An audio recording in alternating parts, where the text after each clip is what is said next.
Okay, so we're going to be looking at energy quantization and wave particle duality. So we're going to start with what energy quantization is. Even from atomic theory of matter, we know that electrons, when electrons are in certain shells, they have certain amount of energy. The energy of electrons in a certain energy level is fixed. That's the meaning of quantization. When electrons are in a particular energy level, they have fixed amount of energy. So you say the energy of electrons in such fixed orbits are actually fixed. For example, in chemistry, there are various energy levels or called shells. You have the K shells, the one closest to the nucleus. You have the L, the M, the N. For example, an electron in K shell cannot have the same amount of energy as an electron in L shell, isn't it? Exactly. So the amount of energy in K shell is fixed, is quantized. That's the meaning. But an electron can actually move from one energy level to another energy level. For example, there is what referred to as excitation. By definition, we can put it down. Excitation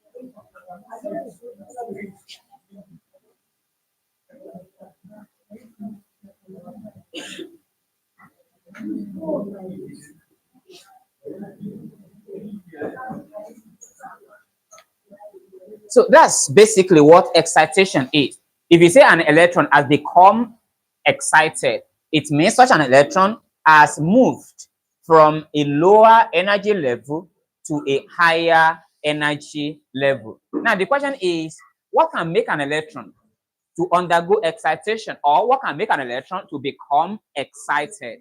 When an electron absorbs energy, it becomes energized and can move from a lower energy level to a higher energy level. Take it for example, if you have different energy levels, let's say this, the lowest energy level represented by E naught,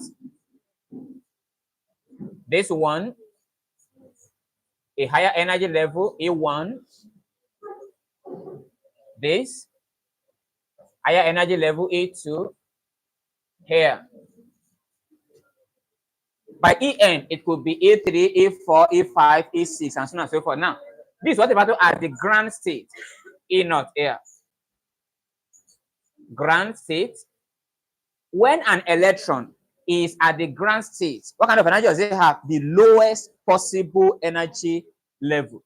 But the lowest possible energy, actually. But when it absorbs energy, such an electron can now move from this lower energy level, E naught, and move on to a higher energy level, E2. That can only happen if that electron, which is initially at the ground state, absorbs energy.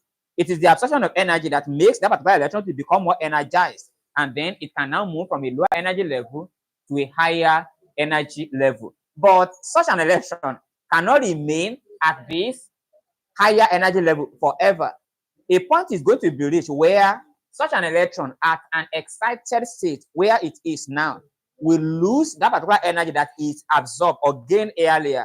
And what do you think that will happen when that happens? Now, if it loses the energy, now what happens is going to go back to the original energy level that it was before. So basically, when an electron absorbs energy, it becomes excited and moves from a lower energy level to a higher energy level. The reverse also happens. When that particular electron loses an energy, then it will return from a higher energy level to a lower energy level. So a situation whereby, a process whereby an electron at a lower energy level, it could be E naught, the ground state. It is also possible that the electron is originally here, E1, and then it can actually absorb energy and go to higher energy levels. Say this one is E3. That is also excitation. So movement, the process whereby an electron moves from a lower energy level to a higher energy level. E0 is a lower energy level compared to E1. E1 is a lower energy level compared to E2.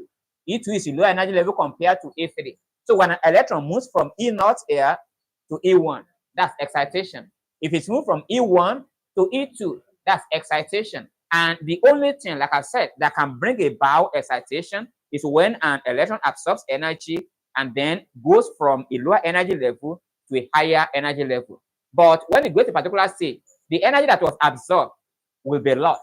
And when an electron loses that particular energy, it cannot remain at that particular excited state. It's going to return back to the original state where it is. Now, when an electron absorbs, imagine an electron initially at E0 here.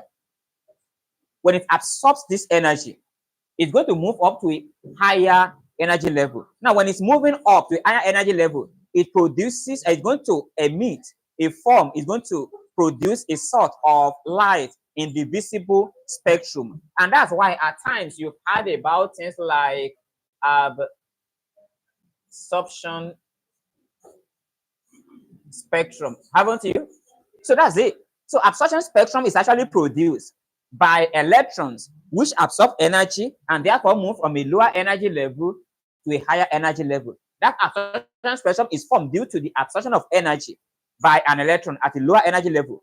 It will move or become excited to a higher energy level. And like I've told you, the energy that is absorbed initially will sooner or later be lost. And when such an electron loses the energy, what happens is going to go back to the original level. And not only that, it's also going to produce a particular spectrum. This time around, we are calling that what? Emission spectrum.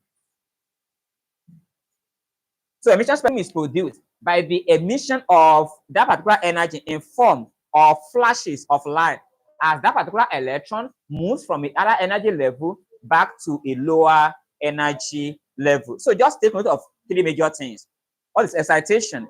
The process whereby an electron gains energy and moves from a lower energy level to a higher energy level. And when that happens, it stays there for some time. And after a while, it loses that energy and therefore returns back to the original level it was earlier. And the lowest possible state that you can find an electron is called the ground state. And that's the lowest energy level possible, represented by E0 or ground state, E1, that's the higher one, E2, and so on and so forth. So that is what excitation is about. So we're going to look at another aspect of this.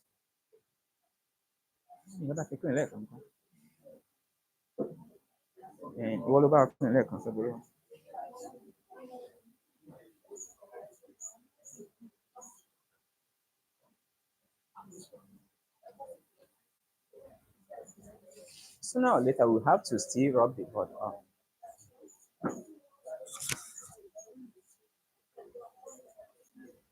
You can't just disappear now. People will low leg. So what happened?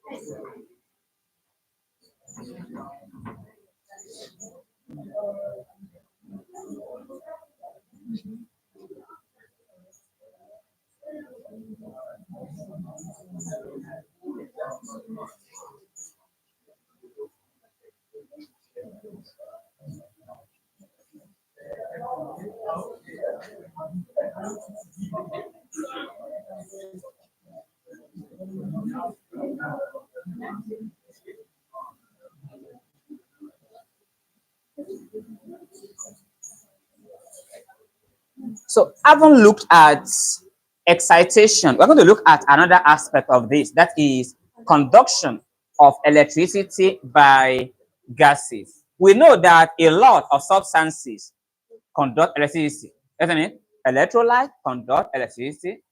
Conductors like metals, copper, aluminum, and so on and so forth conduct electricity. Semiconductors also conduct electricity. Gases also conduct, even though gases are poor conductor of heat and electricity under atmospheric pressure, under normal conditions.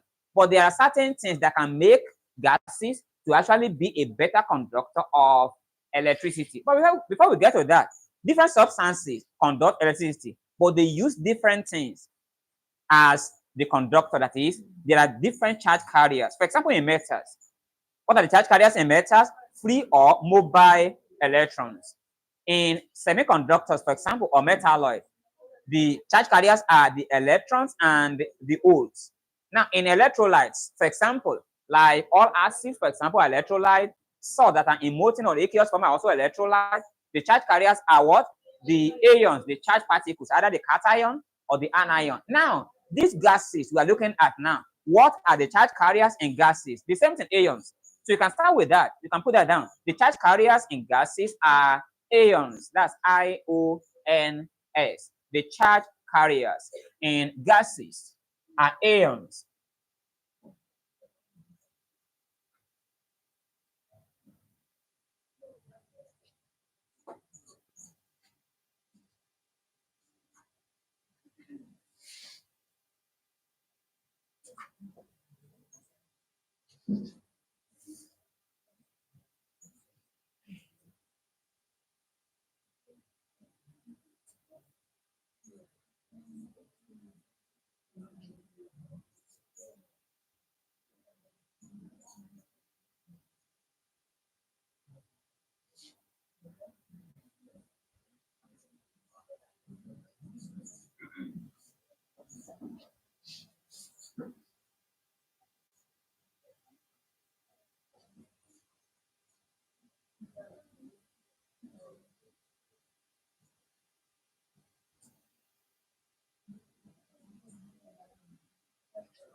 So look at this. I said earlier that gases are poor conductors of heat and electricity. But if you want to make gases to be able to conduct electricity, you need two conditions. You ensure that the potential difference is high, that's the voltage is high, and then the pressure is low. That's essentially what happens in a discharge tube. Let's look at something like this.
So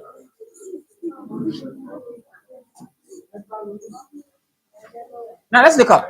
So this represents a discharge tube. A discharge tube is the setup that is used to actually demonstrate the conduction of electricity by gases. Now, like I told you, if you want to make gases to conduct electricity, that can only happen under two conditions: at high potential difference, high voltage, and at low pressure, about 0.005 millimeters of mercury. The high potential difference can be about 5 kilovolts. What 5 kilovolt? 5,000 volts. While the low pressure should be about 0.005 millimeters of mercury. So this is a very high potential difference, 5,000 voltage, and then 5,000 volts, and a low pressure of 0.005 millimeters of mercury. So if you have a tube like this, and then you attach a pump to it, what the pump does is to ensure to evacuate, what the meaning of evacuation, to get rid all the air inside air. The air is pumped out, And when the air is pumped out, the inside of this particular tube now becomes a vacuum, completely devoid of any air. And the reason why it is better to ensure that this becomes a vacuum is so that when this cathode rays, let's pay attention, please. Now you can see that rays are moving away from the cathode towards the anode.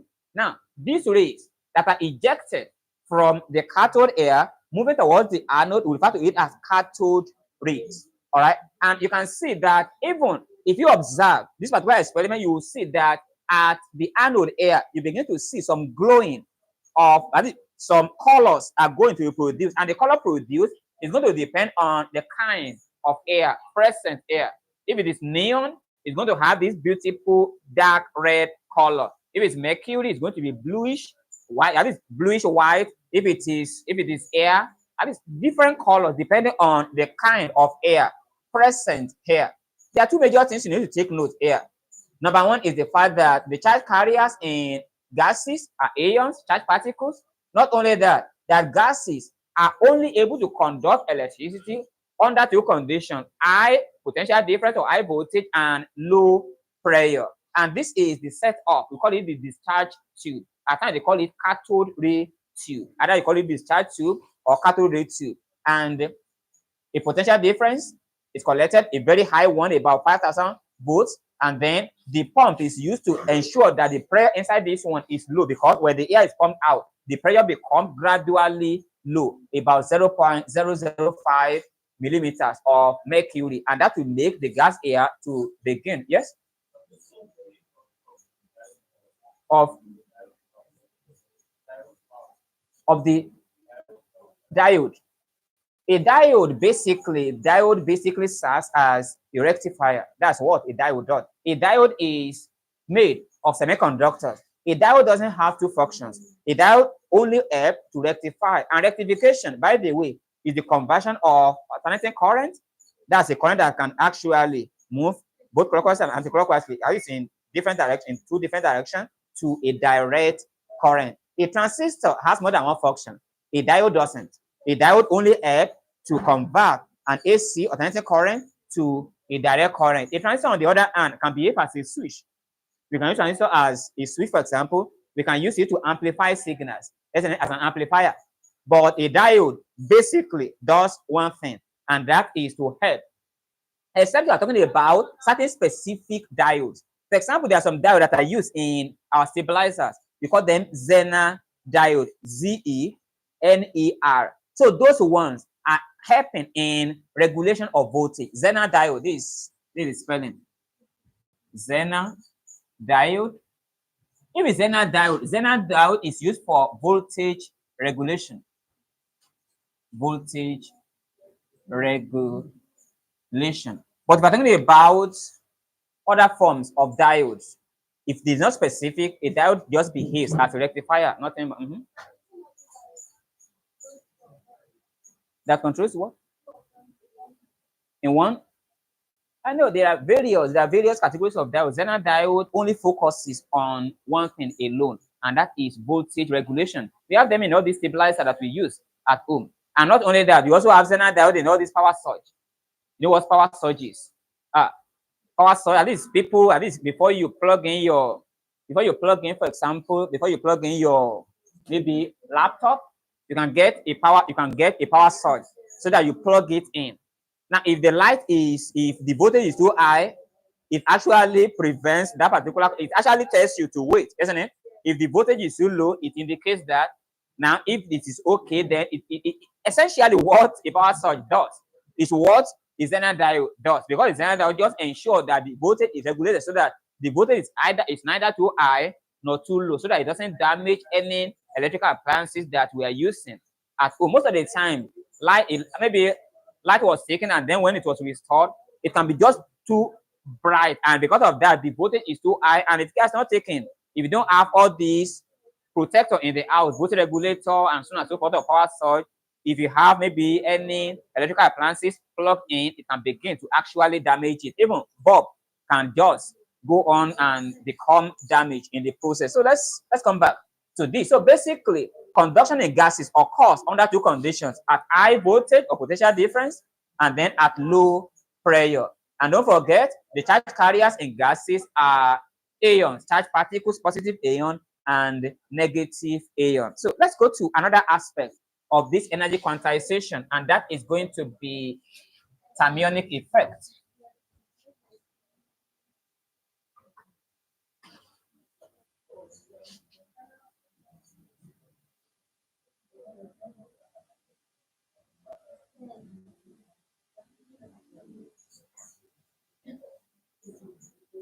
Now, we're going to be looking at another one, thermionic emission. At times it's called thermionic effect. It's the same.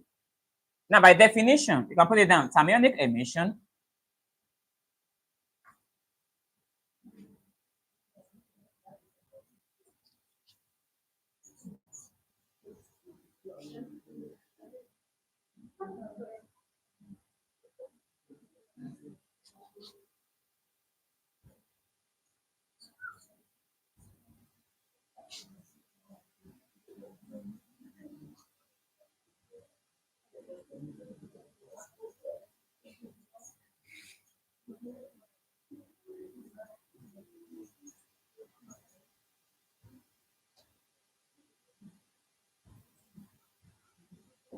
That's what thermionic emission is about.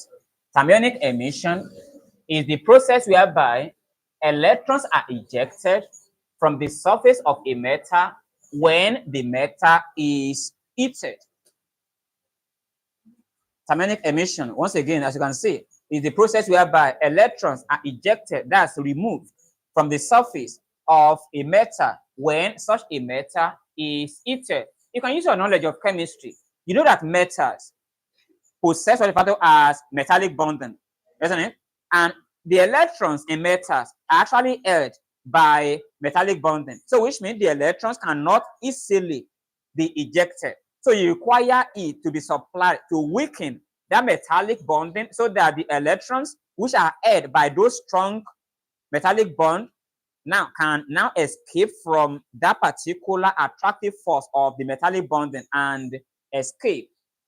So those electrons that are ejected are now called either referred to as thermoelectron, that is electrons that are ejected from the surface of a metal when such a metal is heated. When metals are not heated, there are only two ways of getting electrons, of ejecting electrons from the surface of a metal. One is when light of a suitable frequency is shined on them. We're going to get to that in a short while, photoelectric effect. The other way of getting electrons from the surface of a metal is when such a metal is heated and the heat supplied is enough to actually overcome the force of attraction holding those electrons together, and then the electrons are free and able to escape from the surface of the metal. So thermionic, even from the word THERM, you know, it has to do with heat or increase in temperature. So thermionic emission is the process whereby electrons are ejected from the surface of a metal when it is heated. And we use this a lot in electronics, for example. As a matter of fact, there are some diodes. That's why you have all these code diodes, you have off diodes, and so on and so forth. There are some diodes that are built on this issue of thermionic emission. So that's for this. Now let's look at the second method through which electrons can be ejected from the surface of a metal. This time around, we have photoelectric emission. Now, look at the word photo here. That tells you that this time around, it is not heat, unlike thermionic emission, that will bring about the ejection of the electron. It's going to be what? Light. So, you can put the definition down.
So this is what photoelectric emission is about. It is the ejection of electrons from a metal surface.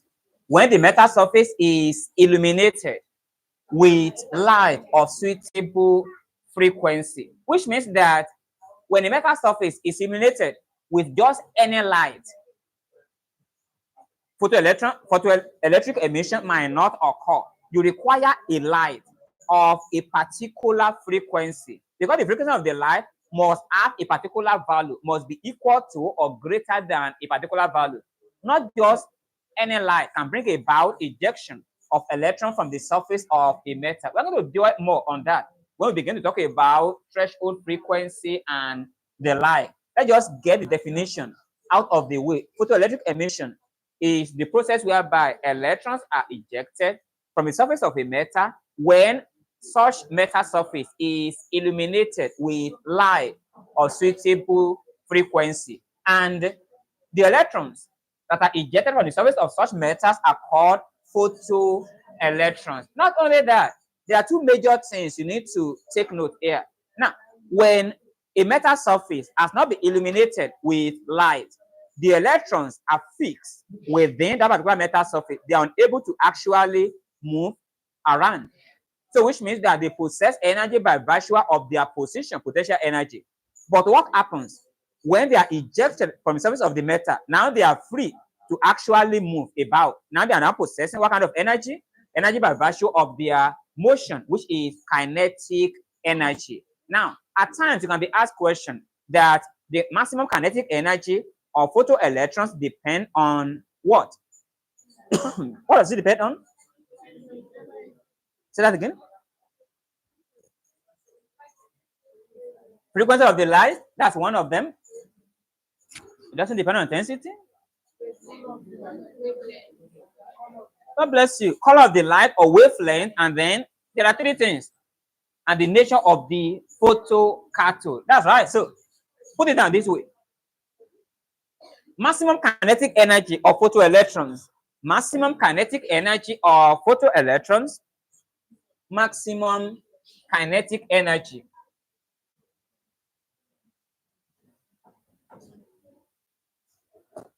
It's on the board.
So these are the three factors on which the maximum kinetic energy of photoelectrons depends.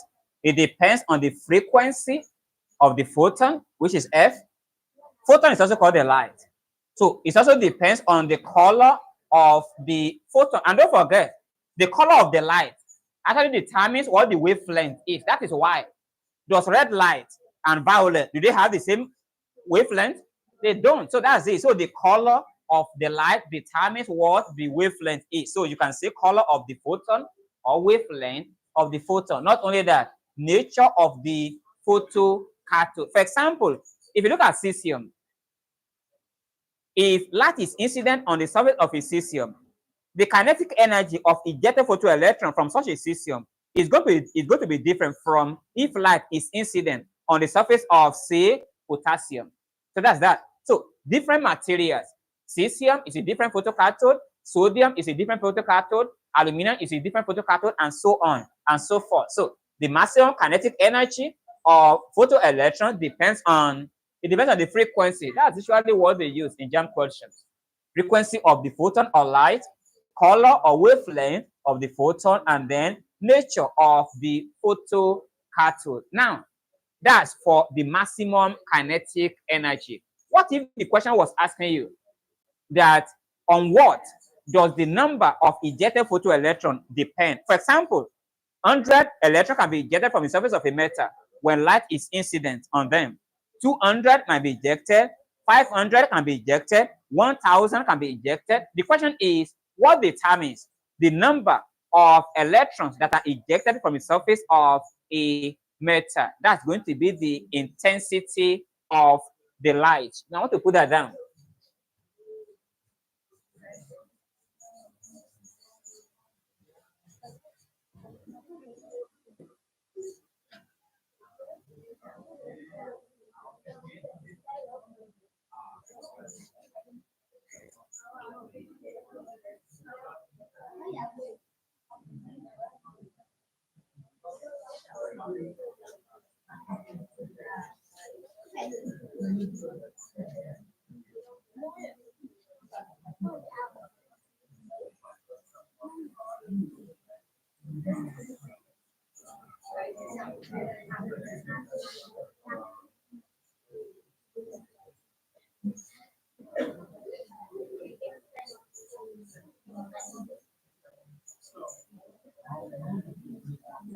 So that's that. So the number, that is how many electrons are ejected, be it 100, 200, 1000, the number of ejected photoelectrons depends on only one factor, and that is the intensity of the light. Whereas the kinetic energy, the maximum kinetic energy of photoelectrons depends on these three things: the frequency of the light, the color wavelength of the light, and also the nature of the photocathode. So that's for that.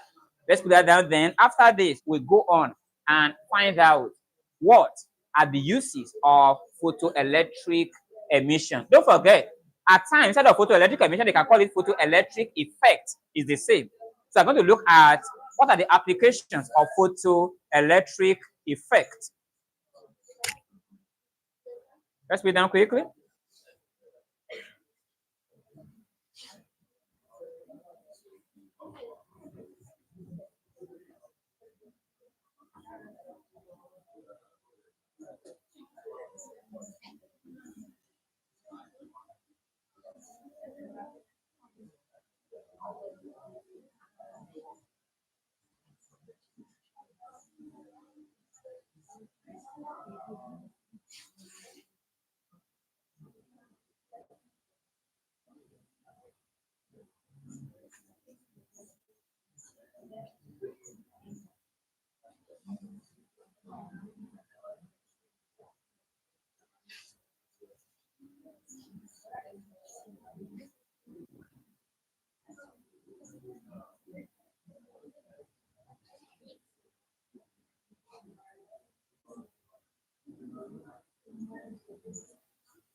So these are some of, let's look up and pay attention.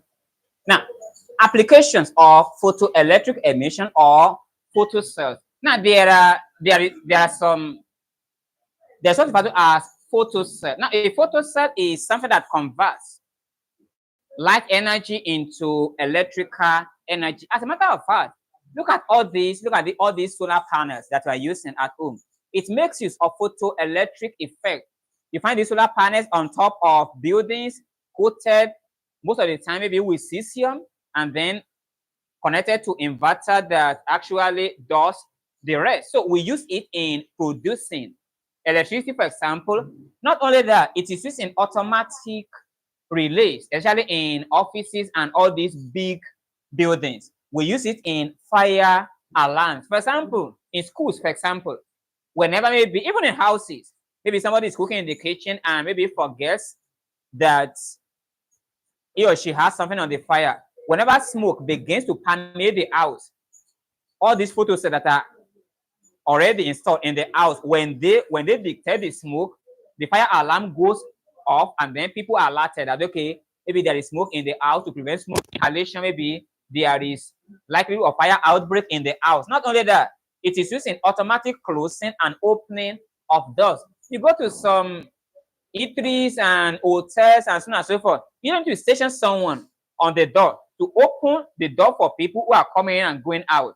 As you approach the door, on its own, it opens. When you pass through it, then it closes behind you. That's another application of photocell, automatic opening and closing of doors. Not only that, we also use photocell in burglar alarms. In people in houses, the windows, the doors can actually be fitted with photocell so that when people are not in the house, they just set the photocell and then they go out. If anybody now maybe want to go in, maybe through the window, breaking and entering, or maybe want to force the door, then the alarm in the house goes off, and then people in the street or in the neighborhood will actually be alerted because the alarm actually goes out, and you know that okay, somebody, an intruder, is trying to gain unauthorized entry into that particular house. So these are some of the applications of photoelectric emission, or most importantly, photocell.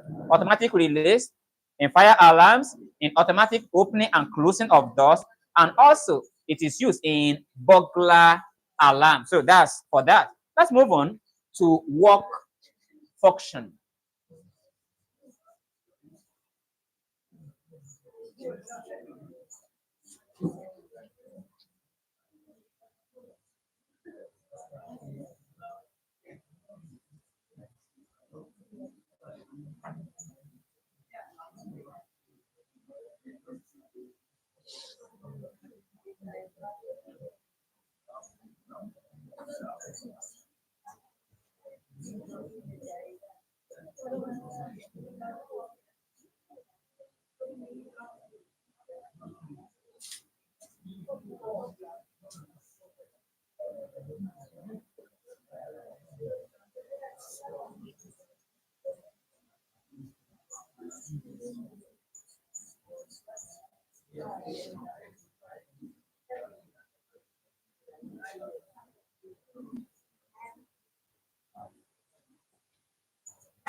Now, the next thing we're going to be looking at now is going to be work function. And work function is usually denoted or represented by W naught.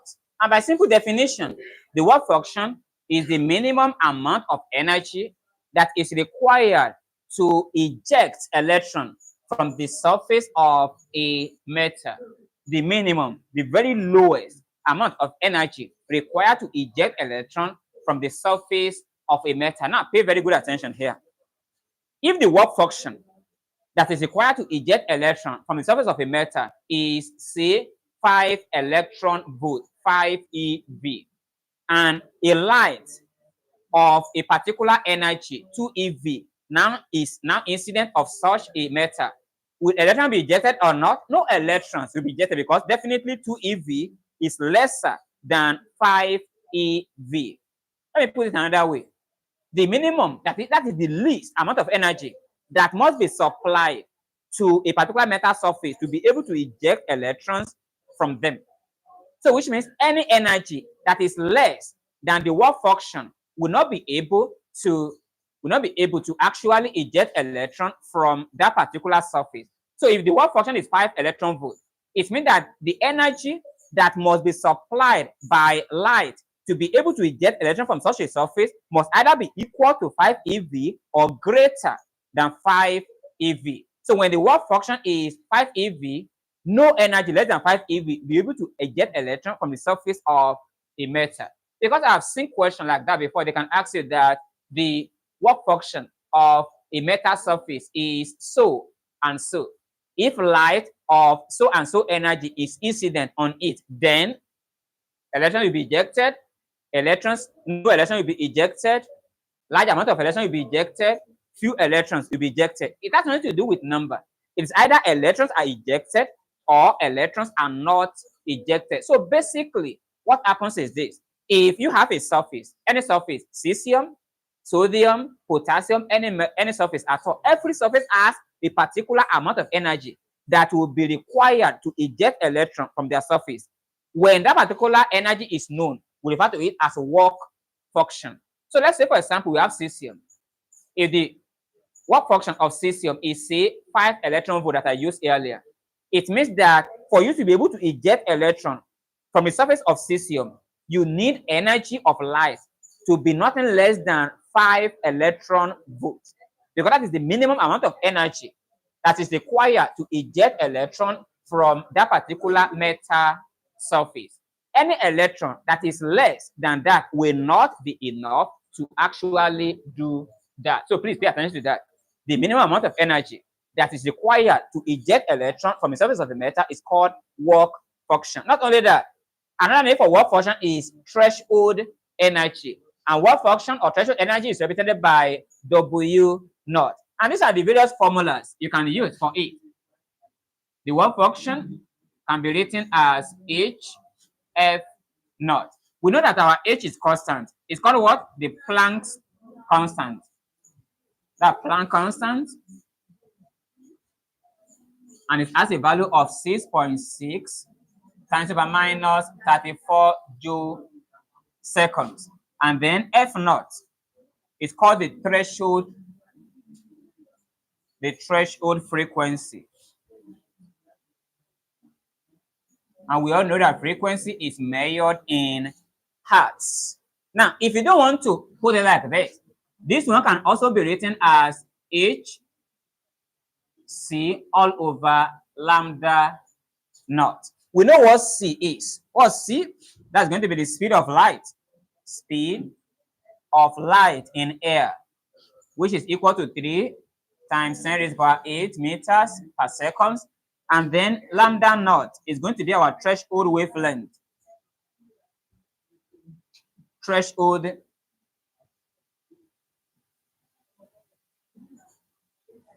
wavelength. So these are the two equations that can be used to calculate what the work function is. Product of the Planck constant and the threshold frequency, or product of the Planck constant and the speed of light divided by the threshold wavelength. Because these formulas are very important. You could be given the work function and then you are asked to calculate the threshold frequency. All you have to do is just divide both sides by H. Then your F naught becomes W naught divided by H. Let's put this one down quickly.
So we're going to be looking at threshold frequency. Now we have looked at the work function. And from our work function, we can see that work function is the product of the threshold frequency and the Planck constant. So we want to know, what does threshold frequency mean? And what is the importance of that? So as you can see here, threshold frequency, some of us are writing, do that quickly so they can pay attention.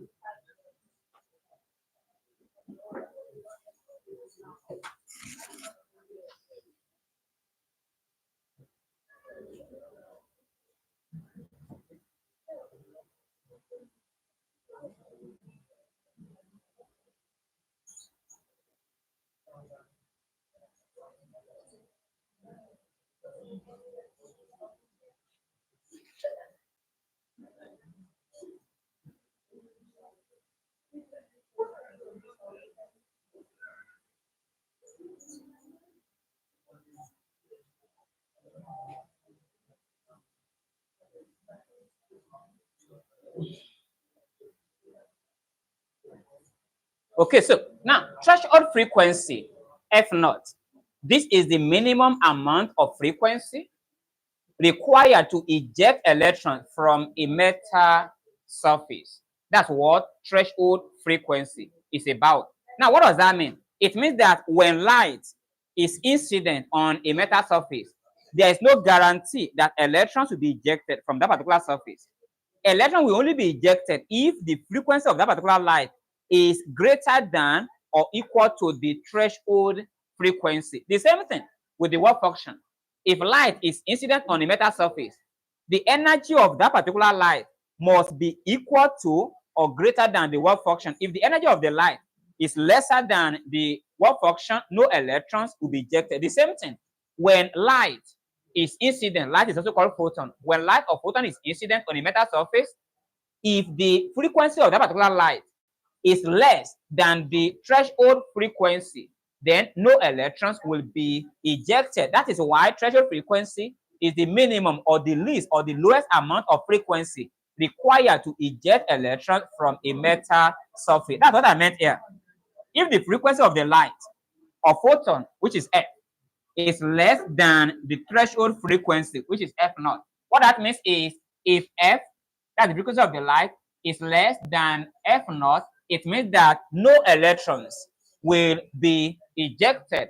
Electrons will only be ejected under two conditions. Either F is equal to F naught, or perhaps F is greater than F naught.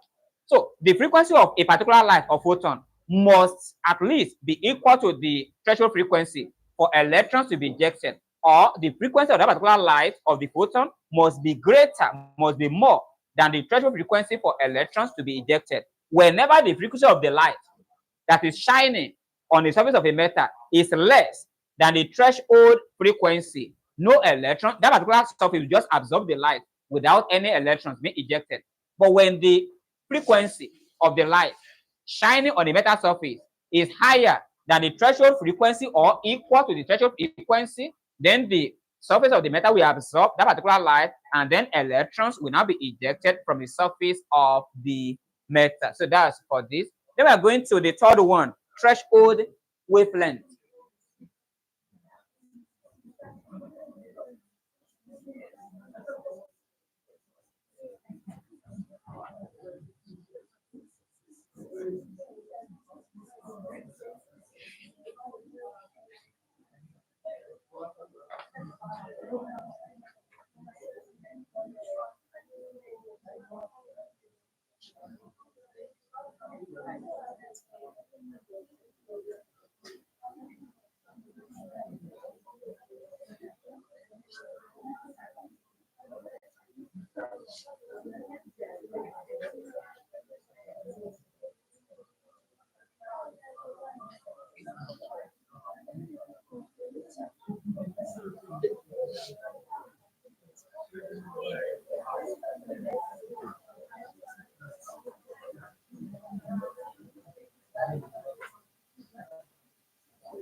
So that's for threshold wavelength, which is lambda naught.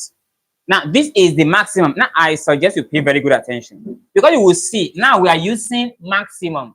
All along, when we are talking about threshold frequency, it was minimum. When we are talking about work function, it was minimum. So the work function is the minimum amount of energy required to eject electron from the surface of a metal.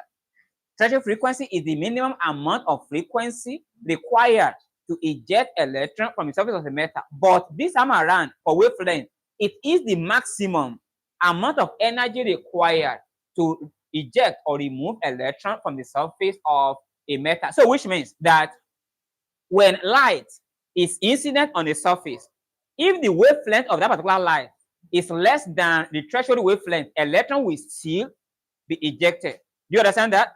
In the case of work function, if light is incident on a particular metal surface, if the energy of that particular photon or light is less than the threshold or is less than the work function, no electrons will be ejected.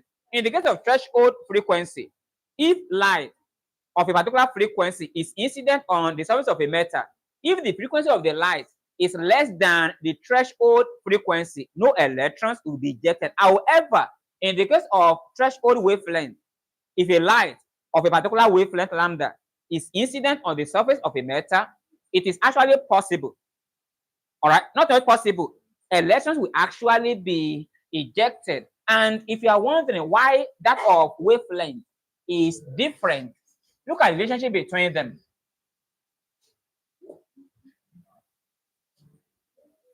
You know that energy of a photon is hf. This E, energy of a photon. H, the Planck constant. F, that's frequency. And we know that frequency is equal to V all over lambda, isn't it? Now, if you don't want to use V, you can just use C. Now, if you look at the relationship now, F is inversely proportional to the lambda. So, which means the higher the frequency of the light, the lower the wavelength. That's right. So, you need a higher frequency that is equal to or greater than that particular threshold frequency to eject electrons.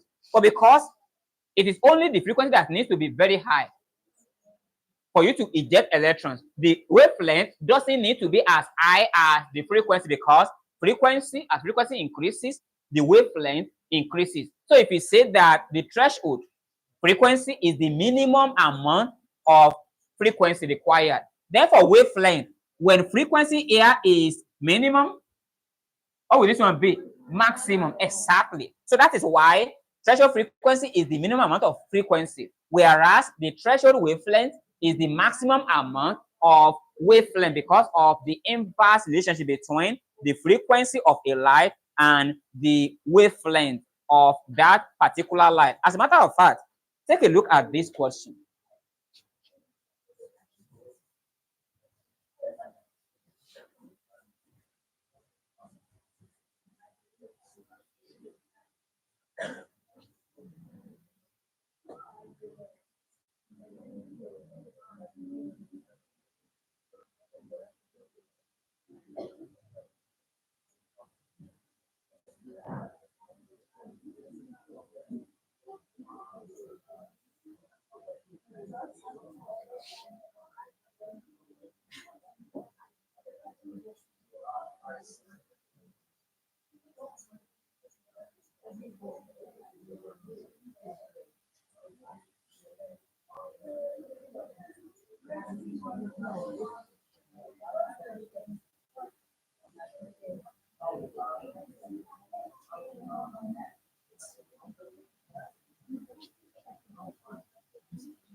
Now let's put these four statements down.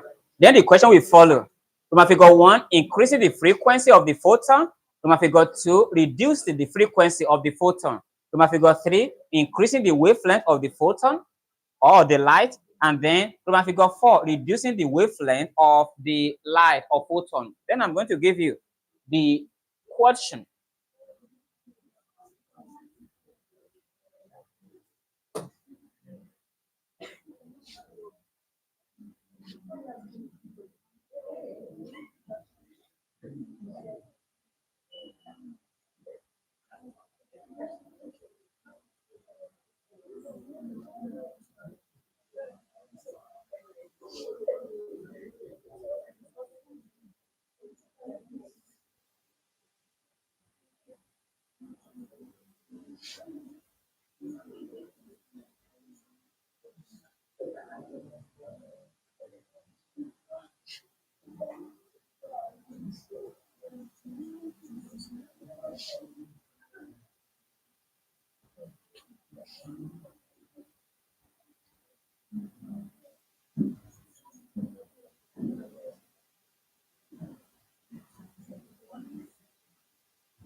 So you have four statements here. Now, the question now says, the maximum kinetic energy of photoelectrons can be increased by which of the above? Is it by increasing the frequency of the light only, which is Roman figure 1? Or is it by 1 and 2, which is increasing the frequency of the light and reducing the frequency of the light? Or is it by 1 and 4 only, which is increasing the frequency of the light and reducing the wavelength of the light? Or by D, which is 2 and 4, which is reducing the frequency of the light and reducing the wavelength of the light? And that's how it what? That's right. Because when you increase, you can see your energy E is equal to HF. So which means that our E is directly proportional to F. What that means is as F increases, the kinetic energy also increases. And from the equation I gave you earlier, as F is increasing, what will be happening to the wavelength? Reducing. So the only two ways of increasing the maximum kinetic energy of ejected photoelectron is by 1, increasing the frequency of the light, and 2, reducing the wavelength of that particular light. Let's put this one down.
So take a look at this question. It's a graph of the kinetic energy of photoelectrons versus the frequency.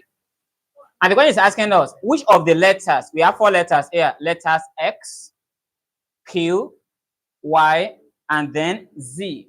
So the question is asking us, which of these letters represents the work function? Let's put this one down, then we'll look at it together.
Okay, let's look at the question. It says, which of the letters in the graph below represents the work function?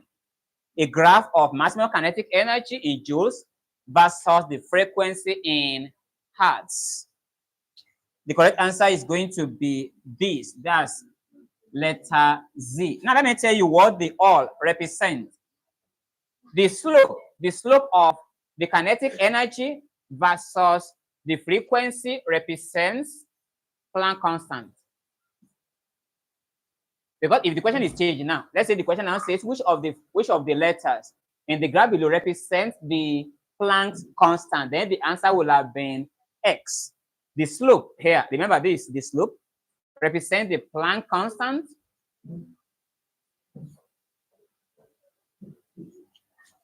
And Y here, the Y here, Y represents the threshold frequency.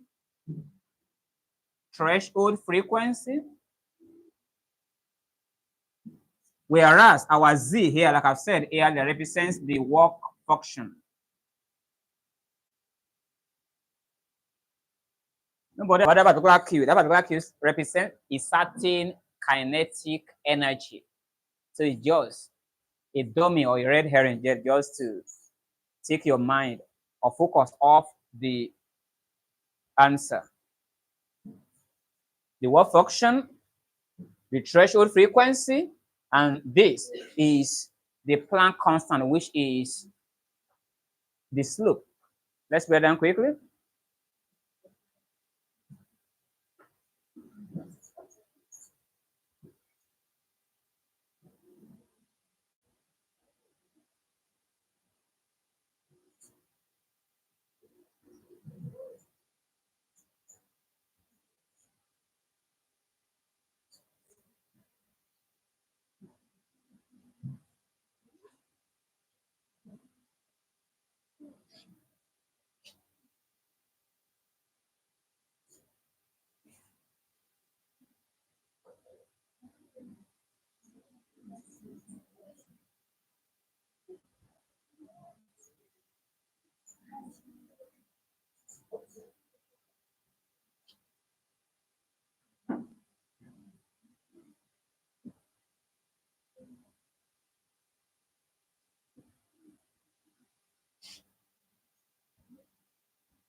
Now let's look up. We've spoken about these three things. We've spoken about the work function, W naught. We've spoken about the kinetic energy of the photons. And we've also spoken about the energy of the photon. Let's look at the three of them. W naught. That's the work function.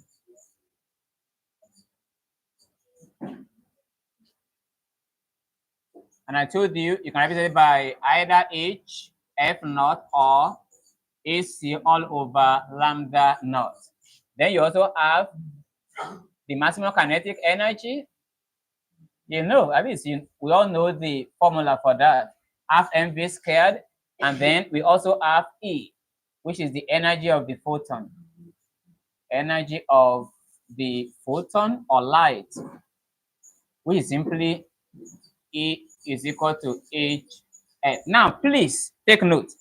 There is a difference between HF naught and HF because F naught here is different from F. What does F naught represent? The threshold frequency. What does F represent? The frequency of the photon. Exactly, is different. Threshold frequency is the minimum amount of frequency required to eject electron from a metal surface, whereas the frequency here is just talking about the frequency of that particular light. F here can either be greater than F naught or it is different. Now, the three entities here, the work function, the kinetic energy of the photon, of the photoelectrons, and then the energy are related by this formula E. That's the energy of the photon is equal to, then you have the kinetic energy of the photon plus the work function. This is a very important formula. A lot of questions, calculations actually depend on this. So If you want to rewrite this one, what's our E? That's HF. So we can say this is HF is equal to our KE. You can just leave it at KE, then plus our W naught, HF naught. So if you make KE the same formula, we can now have our KE, maximum kinetic energy, is equal to, if this one comes here, we now have HF minus HF naught. So this can be written as, since H is common here, H into, thank you. So now this is one of the formulas.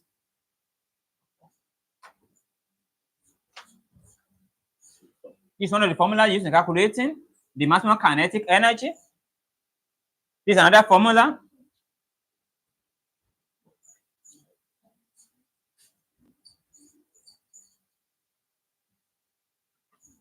So maybe you should put it differently. So this one, this is another one. KE is also equal to E minus W naught. This is another one. At times, then we simply ask you, calculate the maximum kinetic energy of photoelectrons of energy so and so and work function. The energy of the photon is E, the work function is W naught. All you have to do is subtract the work function from the energy of the photon to get your maximum kinetic energy. And if it's not given directly, you can be given the frequency of the photon.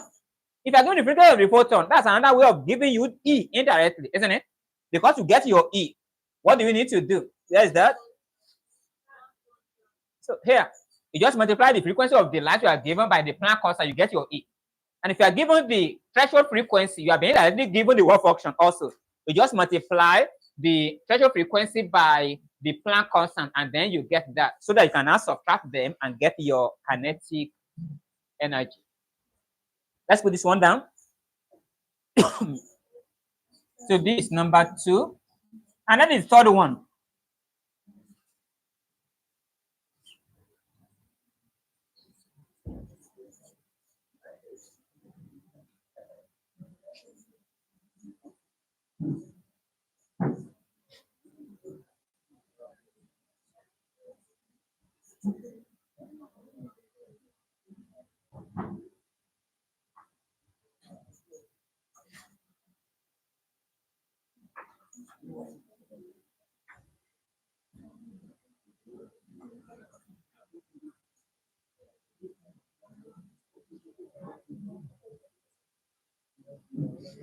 This is another formula. Making number 3. Kinetic energy is also equal to EVx. What is E? E just stands for electron, and we know that electron has a phase value, a charge of 1.6 times 10 to the minus 19 coulombs. And then the Vs stand for stopping potential. And so even from the word potential, you know it's going to be measured in volts, because at times you could be given the kinetic energy of a photon, and then you are asked to calculate the stopping potential. Stopping potential here, now, if you want to calculate is simply going to be Vs is going to be the kinetic energy divided by what? Divided by E. From here, you just divide both sides by E. E is constant. E is always constant. It's always 1.6 times 10 to the power minus 19 coulombs. Let's put this one down.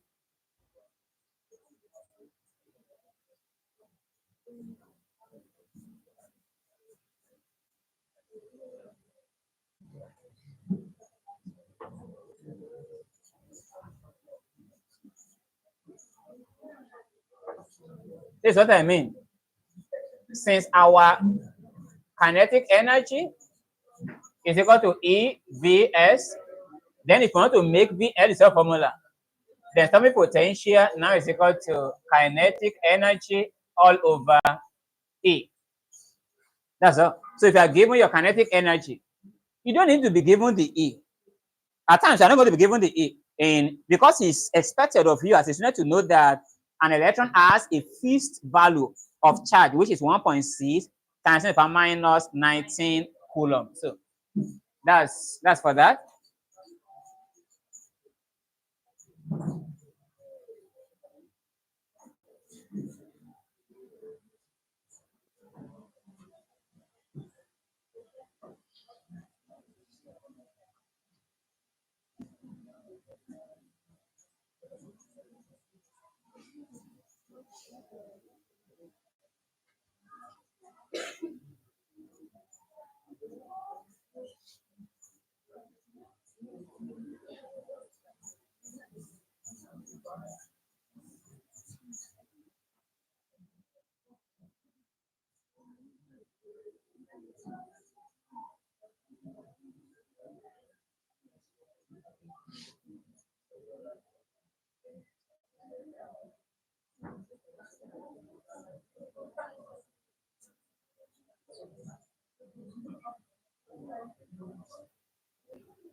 Now, another question that I've seen come out in JAM is they can ask you that electron volt has the same unit as dash. Then you can have work, frequency, and so on and so forth. Electron volt has the same unit as work done. Work done is measured in joule. Electron volt is also measured in joule. As a matter of fact, 1 electron volt is equivalent to 1.6 times 10 power minus 19 joule. So take note of that. So which means if you have something like this, if you have 6, let's say you have 5 electron volts now. If you want to convert 5 electron volts to joules, what are you going to do? That's going to be 5 times 1.6, that is minus 19 joules. What would that give us? 5 times 1.6 times minus 19. Somebody very quickly. 8 times 10 minus 19 joules. So that's that. So remember, anywhere you see 1 electron volt is equal to 1.6 times minus 19 joules. So if you are given 10 electron volts, now you just multiply it by 10. So that's that. And not only that, you can do the opposite also. Let's say you are given, let's look up, let's say you are given something like 16 times 10 per minus 19 joules. You can convert this one to electron volt, isn't it? What do? If you want to convert from joule, that's how you divide. So that's going to be 16 times 10 power minus 19 joule divided by, since 1 electron volt is this one, that's going to be 1.6 times 10 power minus 19. What will that give us? 10? That's going to be 10 electron volt. So you can convert from electron volt to joule. You can convert from joule back to electron volt. If you are converting from electron volt to joule, you are multiplying through by 1.6 times 10 power minus 19. If you are converting from joule to electron volt, you are dividing the value by 1.6 times 10 power minus 19. So put that down.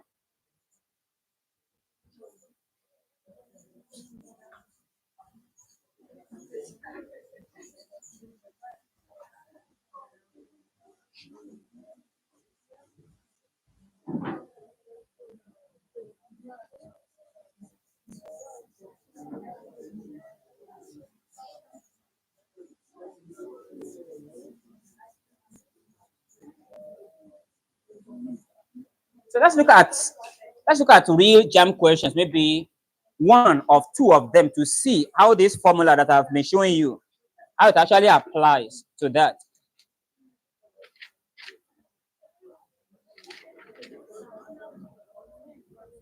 Is it?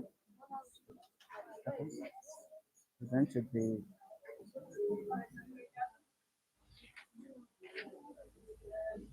atomic research. It should be here. 144.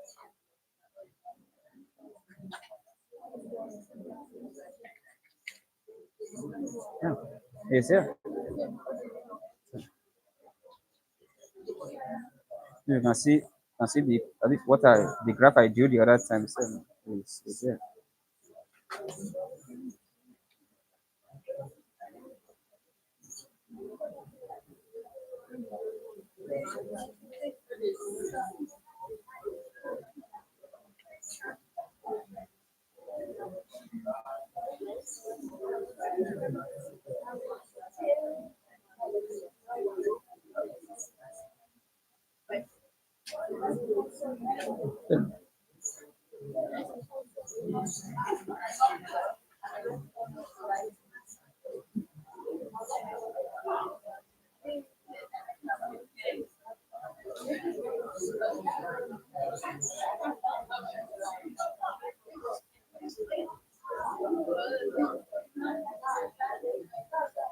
So let's put this question down.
Let's look at this now.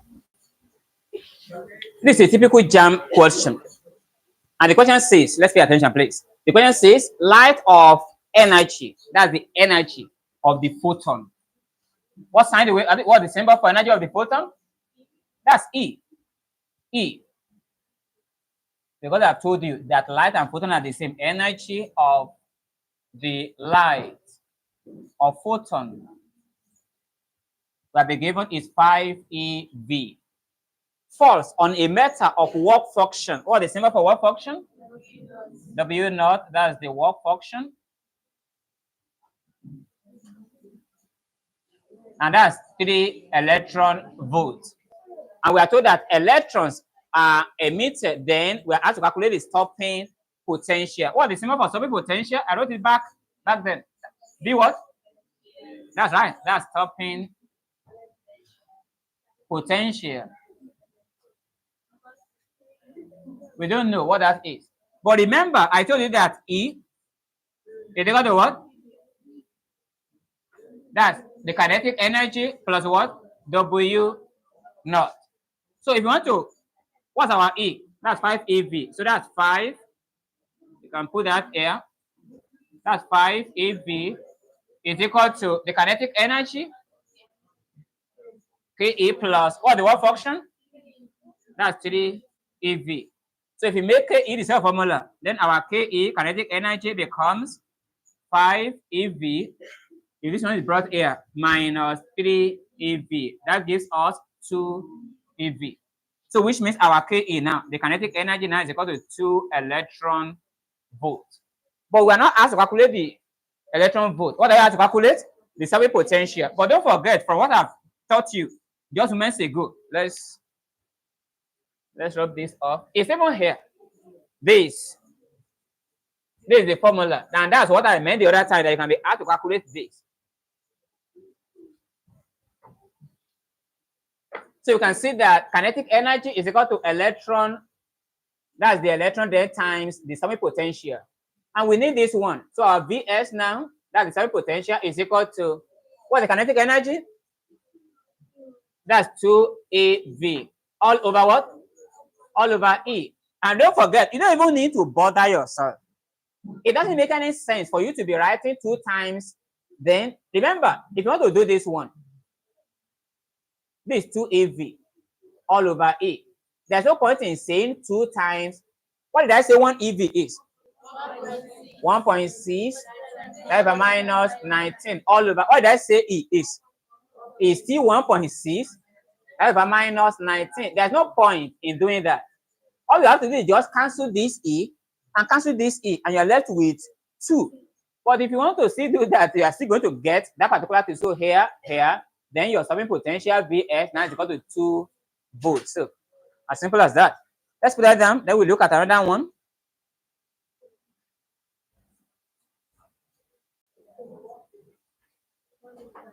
Okay.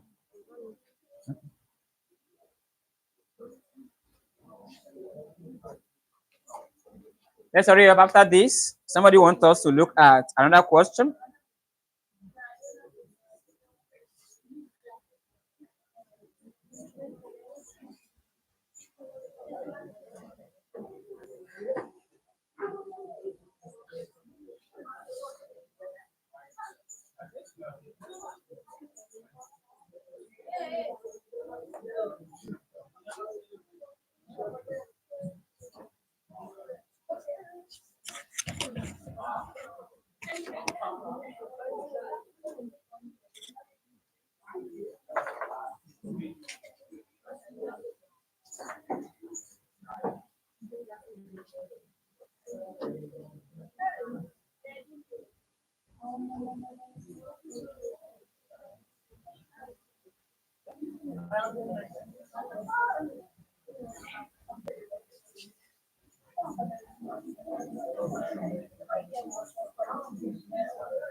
So that's the question. Let's put it down so that I can look at it together.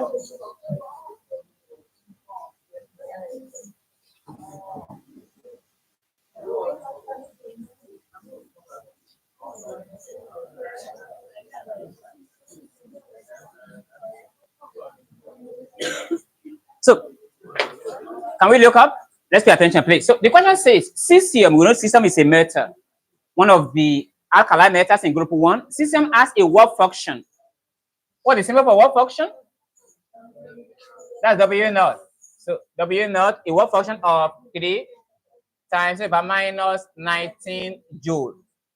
It now says the maximum kinetic energy of liberated electrons when illuminated by light of frequency.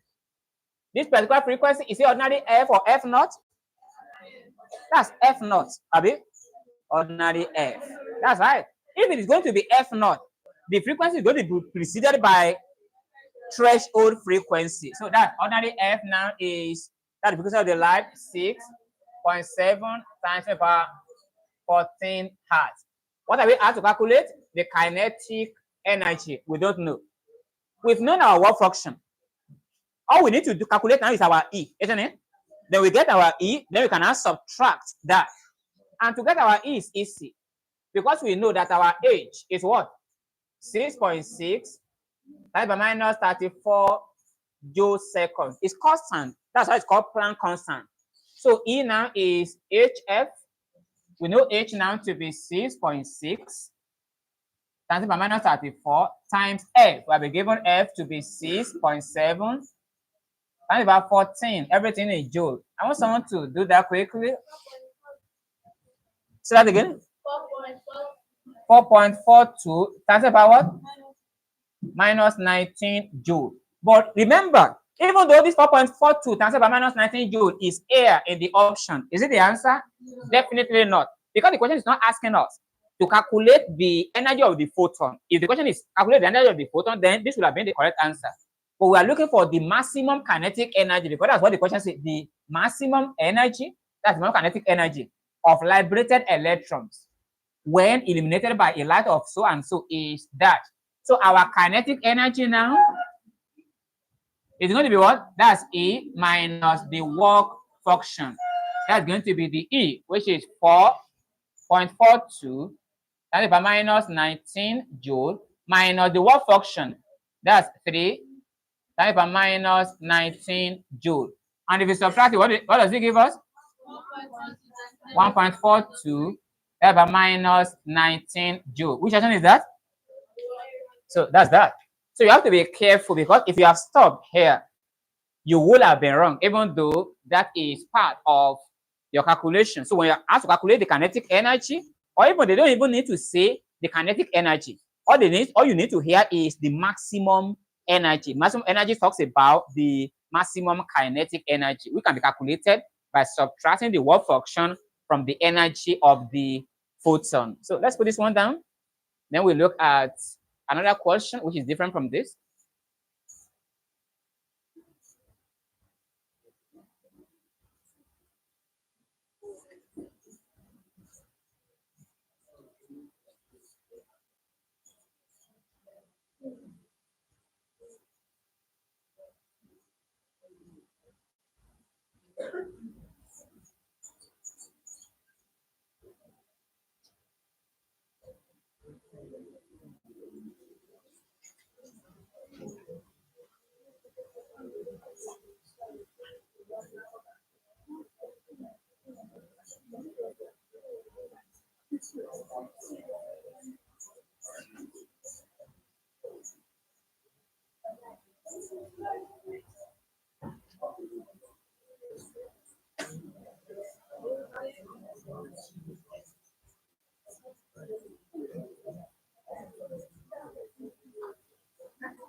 That's another question.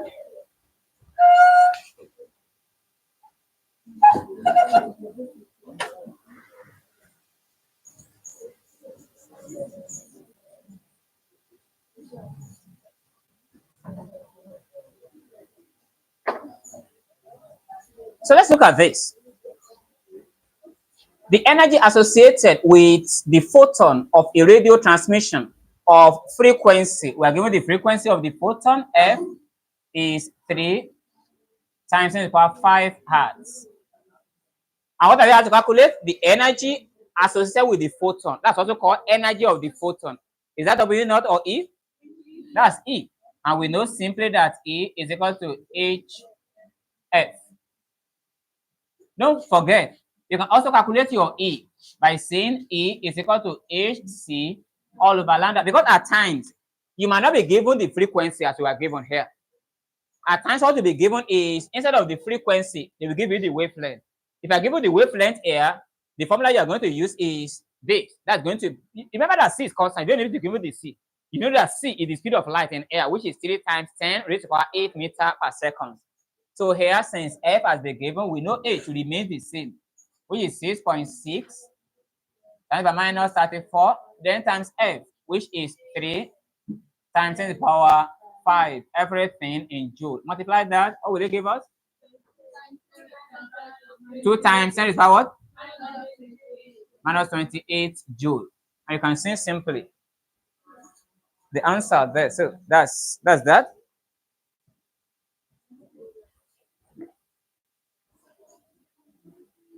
Let's put that down quickly.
Let's take 2 more.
That's another question.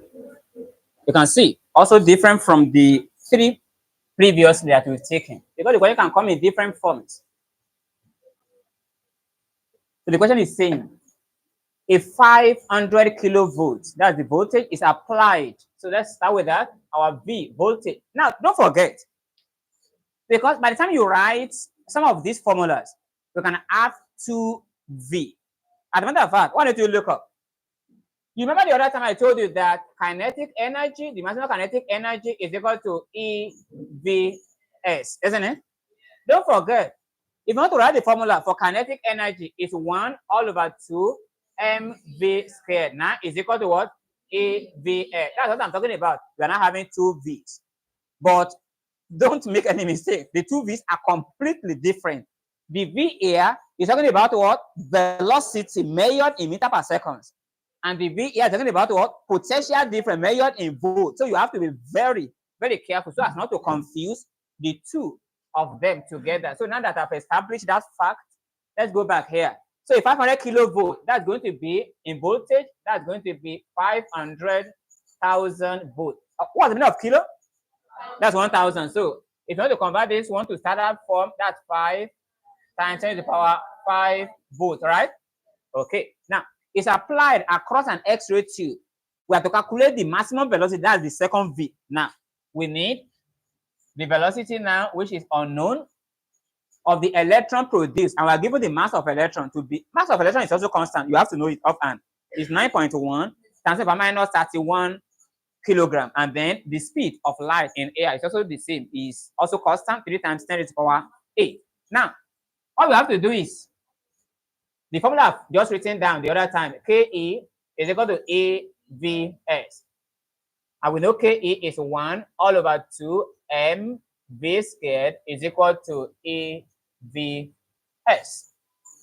This particular m here, that's the mass of the electron, and I've told you what is the value of this particular E here. I told you it's constant. What does E stand for? That's right. E is equal to 1.6 by minus 19 what? 19 what? It's coulombs. That particular E is the charge of electron. I told you it is 1 EV, 1 electron volt, is 1.6 and 10 to the minus 19 joule. It is the 1 electron volt that is measured in joule. The electron E is measured in coulomb because it's the charge. So don't confuse the two of them. So by the time we relate these two formulas, what do we need? We need this particular V here. That's the what? That's the velocity. So here 1 all over 2 ME V squared is equal to EVS. So here we now have 1 all over 2 times mass of electron 9.1 times by minus 31. 10 times here, that's V squared, is equal to the electron, that's 1.6 times by minus 19 times the V now will be given this 5 times 10 to the power 5. So here we now have 1 over 2 times 9.1 times by minus 31 times V squared is equal to, what would this one give us? 1.6 times by minus 19 multiplied by what? 8 times 10 to the power what? Minus 14. So if I were you, what would we do now? You can multiply both sides by 2 so as to get rid of this particular half here. If you multiply both sides by 2, we are now left with 9.1 times by minus 31 V squared is equal to, if you multiply this one by 2, that's going to be 16 times by minus 14. Now let's bring that here. We want to make our V the side formula. What do? We divide both sides by 9.1 That's minus 31. 9.1 divided by minus 31. So that this cancel this. Then we are left with v squared. Now is equal to, somebody should divide it for us. 16 times by minus 14 divided by 9.1 times by minus 31. 1.76 times by what? Hey, please do it very well.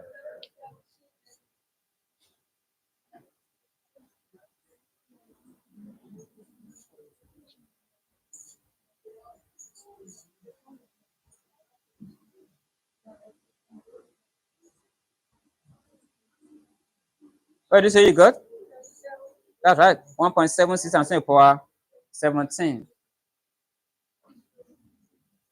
And what do we do now? We find the square root. V now is equal to square root of 1.76 times power 17. That's in meter per second. Then V now. Yes? Oh, that give us square root of 1.76 times power 17. 1.33. 1.3 times 10 to the power what? It definitely can't be 17 again. It's impossible. It can't be 17 again. Except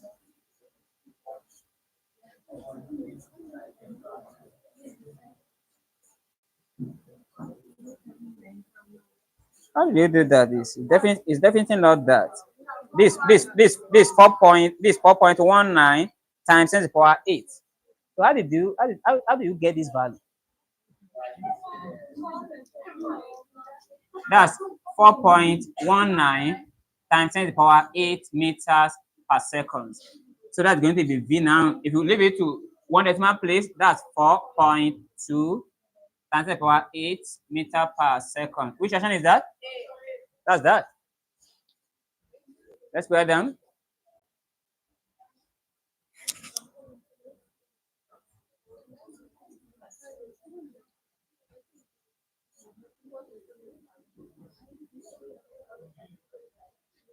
Let's put this down quickly.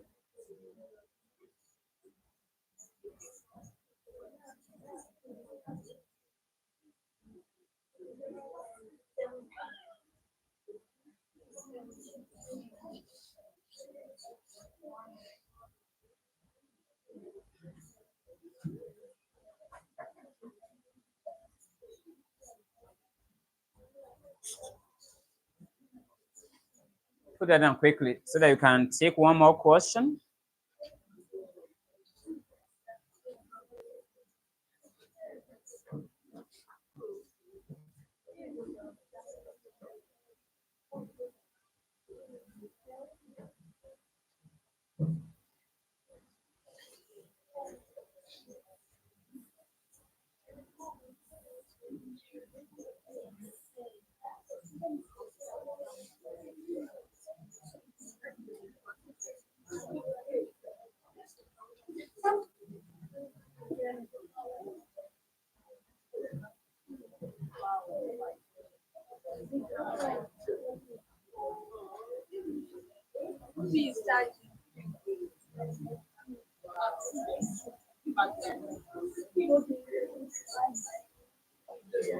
And then we take one last question, which is also different from the ones we've been taking before.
That's another question.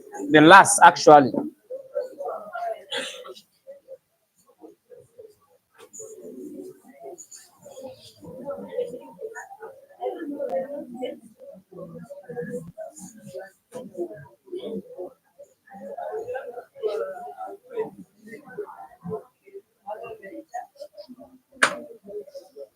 Okay, now let's look at the last question. It says, if the frequency of an emitted X-ray is 1.6 times 10 to the power 16, that's just F, that's the frequency of that particular photon, 1.6 times 10 raised to the power 6 hertz. Then we are asked to calculate what the accelerating potential is. What do we think we are asked to calculate here? That's our Vs. We don't know what that is. But we have been given the charge on an electron, I told you is constant, 1.6 times 10 minus 19 coulomb. We have been given another constant, Planck constant, which is 6.6 times 10 raised to power minus 34 joule seconds. Let's look up. We still remember that energy of the photon is equal to HF. Isn't it? We also remember this. Not only that, don't forget that this same energy here, this energy can also be the maximum kinetic energy, which is equal to what? EVS or just EV. It doesn't matter. Now, this energy is equal to this energy. So if you equate the two of them, this one, this two. So if you equate the two of them, equating equations 1 and 2. So this one now becomes HF is equal to what? That's AV. What do we need? We need our V. So if we make V the formula, we now have V. Now it's equal to HF all over E. And our job is almost done. So if we bring it here, we can now have V now is, what's our H? Constant, that's 6.6 minus 34 times our F, 1.6 times 10 to the power 16 all over E. Times 10 to the power, is it 16? Okay, 16. Then divided by E now, that's 1.6 times 10 to the power minus 19. That's both. I want someone to do it once and tell us what the answer is. This times this times this. Now, the reason, let me show you something. The reason why you are getting 66 and you don't have 66 here is because they limited this one to 6.6. Don't forget, at times, this particular H can be written as H is equal to 6.6. I hope you know exactly 6.63. That's about minus 34 joule seconds. So I suggest we use that. If we use that here, what I'm going to have now is going to be 6.63 times 10 to the power minus 34. Now, if you do it now, you are going to see that it's going to perfectly match the options we have. 6 point, do it very well. 6.63 times 10 to the power minus 34 multiplied by 1.6 times 10 to the power 16. Everything divided by 1.6 times 10 to the power minus 19. 66 point, that's 66.3 volts. Which option is that? So that's that. Any question before we call it a day? All right. Sorry. Hey.